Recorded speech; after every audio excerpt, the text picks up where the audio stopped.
होता सबसे बड़ा पैसा है और जब तक तेरे पास पैसा है दुनिया पूछेगी मेरा भाई तू कैसा है। টাকা কথা বলে।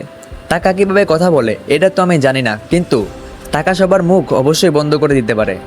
আজকের এই দুনিয়াতে টাকা থাকলেই অন্যায় করে বেঁচে যাওয়া যায়, টাকা থাকলেই কিনে নেওয়া যায় মানুষের সততা, কিনে নেওয়া যায় মানুষের বিশ্বাস। আপনার পকেটে টাকা থাকলে সবাই আপনাকে না চাইতেই সম্মান করবে। এই টাকা নামের কাগজটা আপনার কাছে থাকলেই আপনি হয়ে যাবেন সবার ভালো বন্ধু। পকেটে টাকা থাকলে বন্ধুদের ঘোরাঘুরি হোক বা আড্ডা, সবার আগে বন্ধুরা আপনাকে কল দেবে।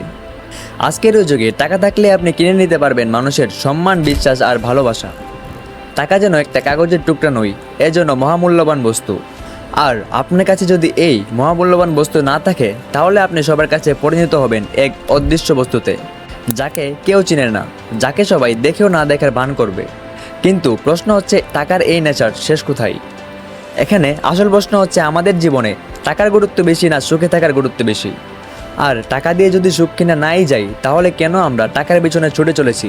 চলুন প্রথম থেকে শুরু করা যাক। আপনাকে কেউ যদি জিজ্ঞাসা করে তুমি কি কাজ করো, তাহলে এটা ভাববেন না যে সামনের মানুষটা আসলেই জানতে চায় যে আপনি কি কাজ করেন। সামনের মানুষটার মধ্যে আপনি কি কাজ করেন তা নিয়ে কোনো ইন্টারেস্ট নেই। আসলে সামনের মানুষটা জানতে চায় আপনি কত টাকা ইনকাম করেন।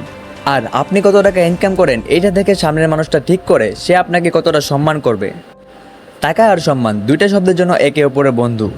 আপনি বেশি টাকা ইনকাম করলে আপনি হতে পারবেন পরিবারের প্রিয় সন্তান, হতে পারবেন প্রিয় ভাই, আত্মীয় স্বজনদের কাছে হতে পারবেন আদর্শবান সন্তান। না চাইতেই পাবেন সবার ভালোবাসা, না চাইতেই পাবেন সবার সম্মান। আপনার কাছে টাকা থাকলে কেউ এটা দেখবে না আপনার গায়ের রং কেমন, আপনি কালো বা ফর্সা। পকেটে টাকা থাকলে মন খারাপ করা কোনো বড় ব্যাপার না। টাকা থাকলে যখন তখন চলে যেতে পারবেন সমুদ্রে আর পাহাড়ে, যখন ইচ্ছা চলে যেতে পারবেন শপিং করতে, ঘোরাঘুরি করতে, যখন ইচ্ছা বিদায় জানাতে পারবেন এই ব্যস্ত মহানগরীকে। কিন্তু আমরা কি আসলে টাকার গুরুত্ব বুঝি? টাকা দিয়ে কেন সুখ কেনা যায় না তা নিয়ে কথা বলার আগে চলুন টাকা না থাকলে আমাদের লাইফে কি হতে পারে তা নিয়ে একটু কথা বলা যাক। টাকা আমাদের লাইফে কতটা ইম্পর্টেন্ট তা আমরা শুধু তখন বুঝি যখন আমাদের পকেটে টাকা থাকে না। তখন মনে হয় না যে আসল জিনিসটাই যেন আমাদের সাথে নেই। একটা বেকার ছেলে থেকে বেশি টাকার গুরুত্ব কেউ বুঝতে পারে না। সে যখন দেখে টাকার কারণে ফ্যামিলির অসুস্থ মানুষটার চিকিৎসা করানো যাচ্ছে না, সে যখন দেখে টাকার অভাবে তার প্রিয়সীর বিয়ে হয়ে যাচ্ছে, তখন সেই ছেলেটা বুঝতে পারে এই দুনিয়াতে সব থেকে পাওয়ারফুল জিনিসটাই হলো টাকা। শুধু পাওয়ারফুল বললে ভুল হবে, টাকাকে বলা যায় সুপার পাওয়ারফুল। টাকা না থাকলে আপনার চারপাশে এত মানুষ থাকার পরেও আপনি হয়ে যাবেন একা। এই ব্যস্ত মহানগরে আপনার থাকবে না কোনো আত্মীয়, আপনার থাকবে না কোনো বন্ধু। আপনি ধীরে ধীরে চলে যাবেন একাকিত্বের দিকে। আপনি মানুন আর না মানুন, দিন শেষে টাকাটাই ম্যাটার করে। এখন চলুন একটু কথা বলা যাক, টাকা দিয়ে কেন সুখ কেনা যায় না।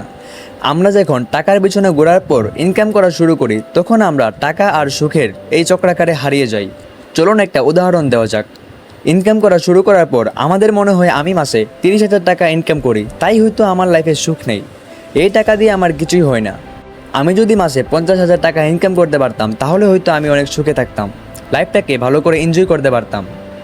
আবার যারা মাসে 50,000 টাকা ইনকাম করে, তারা মনে করে আমার 50,000 টাকা দিয়ে কিছুই হয় না, আমি যদি মাসে 1 লক্ষ টাকা ইনকাম করতে পারতাম, তাহলে হয়তো আমি অনেক হ্যাপি থাকতাম। কিন্তু সবথেকে মজার ব্যাপার হচ্ছে, যারা মাসে 1 লক্ষ টাকা ইনকাম করে তাদের লাইফেও সুখ নেই, তারা চায় আরও বেশি টাকা ইনকাম করতে। এইভাবে মানুষ টাকা আর সুখের চক্রাকারে ঘুরতে থাকে। টাকার এই চক্রাকারে ঘুরতে ঘুরতে কখন যে তার জীবন শেষ হয়ে যায় মানুষ বুঝতেই পারে না। মানুষ মনে করে বেশি টাকা ইনকাম করতে পারলেই জীবনে হ্যাপি থাকা যায়। মানুষ মনে করে যত বেশি ইনকাম তত বেশি সুখ, কিন্তু বাস্তবতা একটু আলাদা। বাস্তবে তারাই হ্যাপি থাকতে পারে যারা অল্পতেই সন্তুষ্ট থাকতে পারে। যেই মানুষগুলো নিজের যেটুকু আছে সেটুকু নিয়ে থাকতে পারে, তারাই কেবল এই টাকার নগরীর বাইরে দেখা পায় আসল সুখের। আপনি যাই বলুন না কেন, টাকা দিয়ে সুখ কিনা না গেলেও এই ভয়ঙ্কর দুনিয়াতে সুখে থাকতে গেলে টাকারই দরকার। দিন শেষে মানুষ আপনি কত টাকা ইনকাম করেন এটাই দেখবে। সো এখন থেকে চেষ্টা করুন নিজেকে ফিনান্সিয়ালি আরও স্ট্রং করতে, যেন এই টাকা নামের কাগজের বস্তুটার জন্য আপনার কোনো কিছু হারাতে না হয়, যেন আপনি লাইফে নিজের খুশি মতো যা কিছু কিনতে পারেন। সো আজকের জন্য এইটুকুই। আপনি যদি ভিডিওটা এই পর্যন্ত দেখে থাকেন তাহলে থ্যাংক ইউ। ভিডিওটা যেমনই হোক না কেন, I hope you will stay with us.